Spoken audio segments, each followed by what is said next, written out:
Hello दोस्तों, welcome to my YouTube channel Complex Classes. तो आज की वीडियो में हम लोग जो है डीएलएड सेकंड सेमेस्टर 2025 का राजन सीरीज करने वाले हैं, जो कि है प्रथम प्रश्न पत्र और वर्तमान भारतीय समाज और प्रारंभिक शिक्षा। ये 2025 का संस्करण है, तो इसको जो है हम लोग करने वाले हैं। और इसके पहले वाले वीडियो में हम लोग जो है बहुविकल्पीय प्रश्न, आंतरिक उत्तरीय प्रश्न जो है समाप्त कर चुके हैं। ये हमारा चल रहा है लघु उत्तरीय प्रश्न। ठीक है, तो आप लोग लास्ट तक वीडियो में बने रहिएगा। और इसका पीडीएफ या फ्री नोट्स प्राप्त करना चाहते हैं तो टेलीग्राम चैनल ज्वाइन कर सकते हैं, वहाँ पे आप सभी लोगों को मिल जाएगा। ठीक है, तो चलिए हम लोग इसके पहले जो है 134 नंबर तक जो है कर चुके हैं। तो आज के वीडियो में हम लोग 135 नंबर से स्टार्ट कर रहे हैं।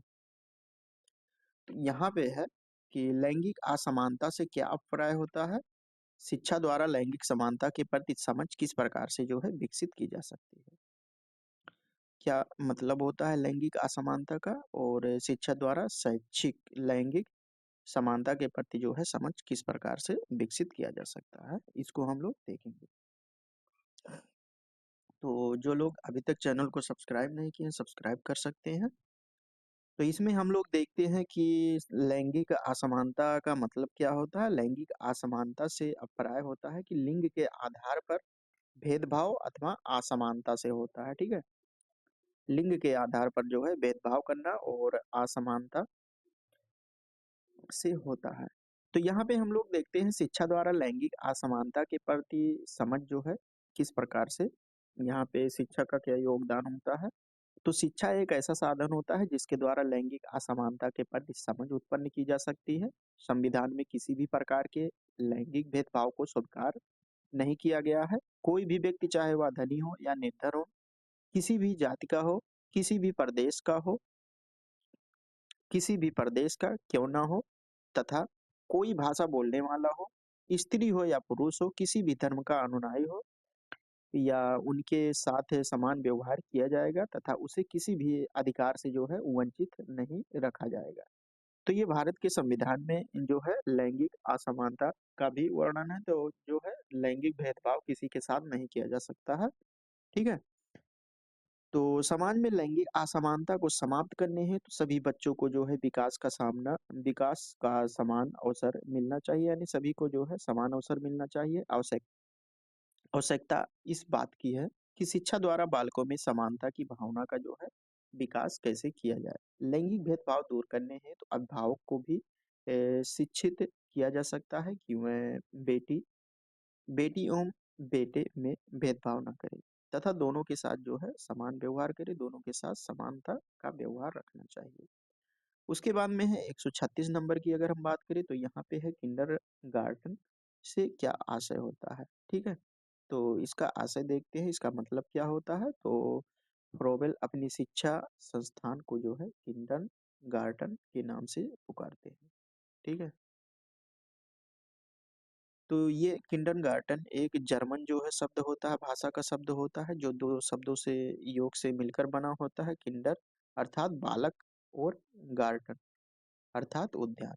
ठीक है, यहाँ पे देख सकते हैं बालक और उद्यान। इस प्रकार फ्रोवेल ने पौधे की तुलना जो है बालक से तथा शिक्षा की तुलना माली से जो है तथा विद्यालय की तुलना जो है उद्यान से की है। जिस प्रकार माली उद्यान के पौधों की देखभाल करके उसकी स्वाभाविक वृद्धि में सहायता करता है, उसी प्रकार से एक शिक्षक जो है विद्यालय में उपयुक्त वातावरण का निर्माण करके बालक के स्वाभाविक विकास में योगदान देता है।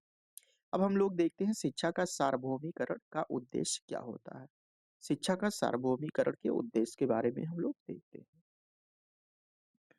तो अतीत काल से ही मानव के जागरूक रहकर अपनी वाक शक्ति का व्यक्ति के मध्य समुदाय तथा समुदाय के मध्य संतति और संतति के मध्य अपने व्यवहारिक अनुभव भंडार का संचार करने हेतु तो उपयोग किया जाता है। अतः शिक्षा के सार्वभौमिकरण के प्रमुख उद्देश्य जो है निम्नलिखित है, इसको हम लोग देखते हैं। जैसे अगर फर्स्ट की अगर हम बात करें तो बौद्धिक एवं मानसिक विकास का उद्देश्य, यानी बौद्धिक और मानसिक विकास का उद्देश्य, बौद्धिक विकास करना चाहिए और मानसिक विकास। शारीरिक विकास का उद्देश्य, उसके बाद में है नैतिक एवं चारित्रिक विकास का उद्देश्य, सांस्कृतिक विकास का उद्देश्य। ठीक है, तो ये सभी होना चाहिए। सामाजिक कुशलता का विकास, व्यक्तित्व का सर्वांगीण विकास और जीविकोपार्जन का उद्देश्य, जीव विवेकपूर्ण निर्णय क्षमता के विषय का उद्देश्य, अंतर वैयक्तिक संचार कौशल विकास का उद्देश्य और वातावरणीय सामाजिक समायोजन कौशल विकास का उद्देश्य, ज्ञानार्जन का उद्देश्य। ठीक है। तो ये सभी जो है वैश्विक सार्वभौमिकरण के उद्देश्य हैं शिक्षा के। उसके बाद में हम लोग 138 नंबर देखते हैं। यहाँ पे दिया है कि शैक्षिक अवसरों की समानता से आप क्या समझते हैं? शैक्षिक अवसरों की समानता, ठीक है। एक होता है समानता, समानता, एक होता है समता। तो समता की अगर बात करें तो समता मतलब होता है कि आवश्यकता अनुसार, यानी किसी को मान लो कि अगर 4 व्यक्ति हैं, इसको 10 रुपए की आवश्यकता है, इसको 20 रुपए की आवश्यकता है, इसको 100 रुपए की आवश्यकता है, ठीक है? तो आवश्यकता अनुसार इसको जो है, अगर आवश्यकता अनुसार अगर समानता यहाँ पे इसके अनुसार देखें, जो समता होता है, तो इसको जो है 90, इसको 10 रुपए की आवश्यकता है तो इसको 10 दे दीजिए, 20 आवश्यकता है 20 दे दीजिए, इसको 100 की आवश्यकता है तो 100 दे दीजिए, ठीक है? और समानता का मतलब होता है कि सभी को जो है समान यहाँ पे संसाधनों का वितरण किया जाए। तो हम लोग देखते हैं इक्वलिटी ऑफ एजुकेशनल अपॉर्चुनिटीज। शैक्षिक समानता का वास्तविक अर्थ होता है कि समस्त छात्रों को ऐसी शैक्षिक अनुभव मिलना जो कुछ समान लक्ष्यों व विशिष्ट उद्देश्यों की प्राप्ति हेतु सुनिश्चित करते हो। अर्थात शैक्षिक समानता विद्यालयी अध्ययन के साधन लाभों का समान न्याय संगत वितरण है। यह ध्यान रखना जरूरी होगा कि समानता से तात्पर्य सभी के लिए एक समान शिक्षा नहीं होता है, नहीं है, बल्कि प्रत्येक बालक की शारीरिक, सामाजिक, संवेगात्मक, नैतिक परिस्थितियों के अनुरूप ध्यान में रखते हुए शिक्षा को जो है प्रासंगिकता बनाना है। साथ ही समानता का आशय राज्य द्वारा व्यक्तियों की शिक्षा के संदर्भ में जाति, रूप, रंग, भाषा एवं प्रांतीयता, धर्म आदि के बीच भेदभाव न करने से भी है। अतः शैक्षिक अवसरों की समानता से आशय यह है कि सभी को उसकी शारीरिक, मानसिक, सांवेगिक स्थितियों के अनुरूप जो है अवसर प्राप्त हो। ठीक है।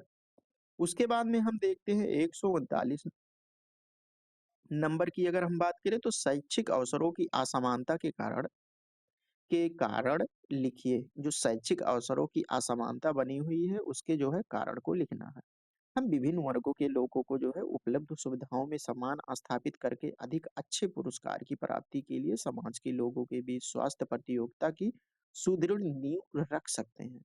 सक्रिय व सफल समता संवर्धन प्रयासों हेतु शैक्षिक असमानता के कारणों का अध्ययन आवश्यक है। ये निम्नवत कारक है, कौन कौन से? जैसे निर्धनता हो गई, शैक्षिक गुणवत्ता में स्तरीकरण का प्रावधान, सामाजिक सांस्कृतिक कारक हो गया, और उसके बाद में शिक्षा संस्थानों की अनुपलब्धता, उसके बाद में है शारीरिक दोष। तो इसमें हम जो है 140 नंबर देखते हैं। यहाँ पे दिया है कि परिवार को बच्चों की प्रथम पाठशाला माना जाता है, क्यों? परिवार जो होता है इसको जो है बच्चों की प्रथम पाठशाला माना जाता है, क्यों? बालक जो है जन्म के बाद सर्वप्रथम अपने परिवार के संपर्क में ही आता है। ठीक है। जब बच्चे का जन्म होता है तो वह सबसे पहले जो है अपने परिवार के ही संपर्क में आता है। इसीलिए जो है परिवार को बालक का प्रथम पाठशाला माना जाता है, और माँ को प्रथम शिक्षिका माना जाता है। ये फ्रोबेल ने भी कहा है। नवजात शिशु अपने जीवन की यात्रा परिवार से ही आरंभ करता है तथा इसी संस्था में रहते हुए वह उसे विभिन्न प्रकार की शिक्षा प्राप्त होती है। जैसे जैसे बालक की आयु में वृद्धि होती होती जाती है वैसे वैसे परिवार द्वारा उसमें उन सभी मानवीय गुणों, ठीक है, का विकास होता जाता है जिनकी आवश्यकता उसे आगे चलकर एक सुयोग्य एवं सच्चरित्र नागरिक के रूप में जो है पड़ती है। बालक को बनाने एवं बिगाड़ने का दायित्व भी परिवार को ही जाता है। ठीक है। तो इस प्रकार से हम लोगों ने देखा कि परिवार को बच्चों की प्रथम पाठशाला क्यों माना जाता है। उसके बाद में यहाँ पे 41 नंबर में हम देखते हैं कि विद्यालय के औपचारिक कार्य क्या होते हैं।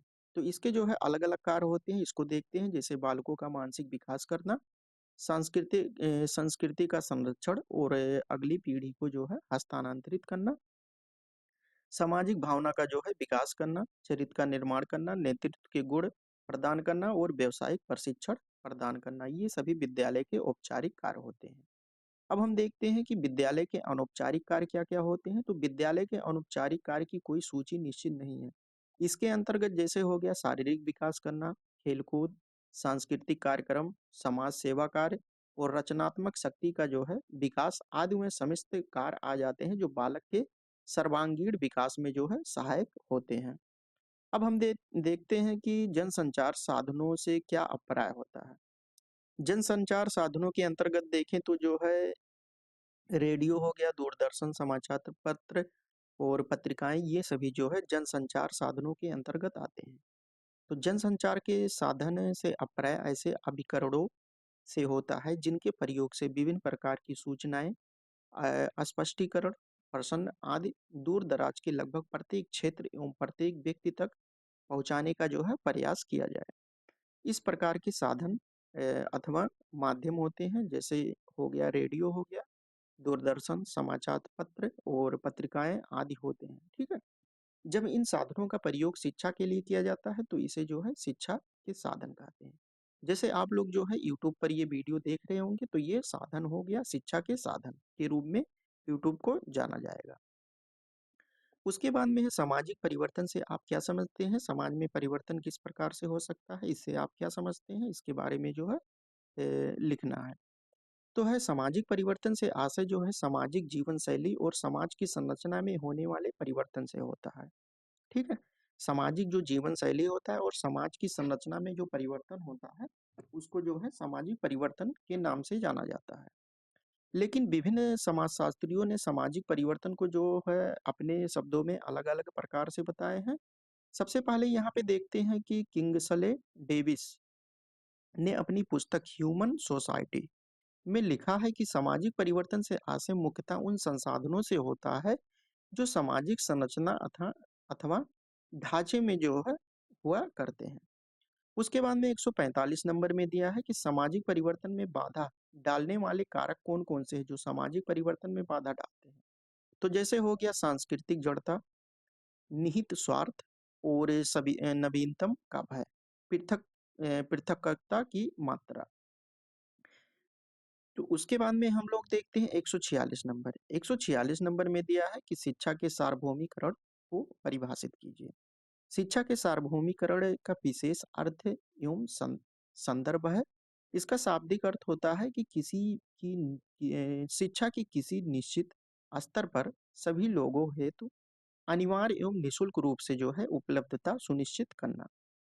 147 नंबर में दिया है कि जनसंख्या शिक्षा की समस्याएं क्या होती है। जो जनसंख्या शिक्षा होता है, जनसंख्या शिक्षा किसे कहते हैं? जिसके अंतर्गत जो है जनसंख्या के बारे में जो है शिक्षा दी जाती है, उसे जनसंख्या शिक्षा कहते हैं।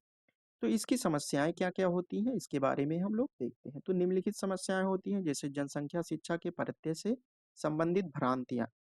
जनसंख्या शिक्षा परिवार नियोजन की समार्थक शिक्षा नहीं है और ना ही ये यौन शिक्षा ही है या जन्म निरोध की शिक्षा भी नहीं है।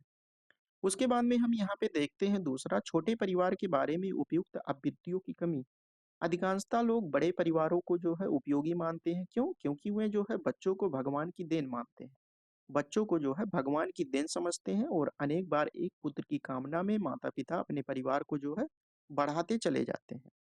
अब अध्यापकों की कमी। आज शिक्षकों को भी जनसंख्या शिक्षा का जो है पूर्ण रूप से ज्ञान नहीं है। शिक्षकों को अपना ज्ञान बढ़ाने के लिए जो है पर्याप्त सामग्री नहीं हो सकती। लेकिन वर्तमान समय में देखें तो जो है किसी प्रकार का ज्ञान आप लोग उपलब्ध करना चाहते हैं, कोई भी उपलब्ध करना चाहता है तो वो गूगल हो गया, उसके बाद में चैट जीपीटी हो गया, एआई हो गया, यानी बहुत ही यानी सुविधाओं की कमी नहीं है, ठीक है? केवल बस पढ़ना है।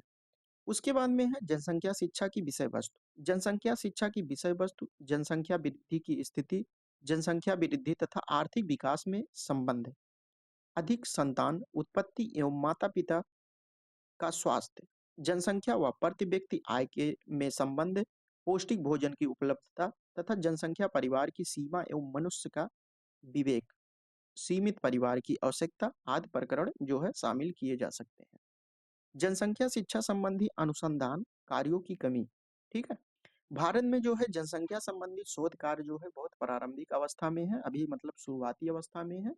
जनसंख्या वृद्धि के कारणों एवं प्रभाव के विषय में जो है प्रमाणिक जानकारी का अभाव है। कहाँ पे? भारत में जनसंख्या संबंधी, ठीक है।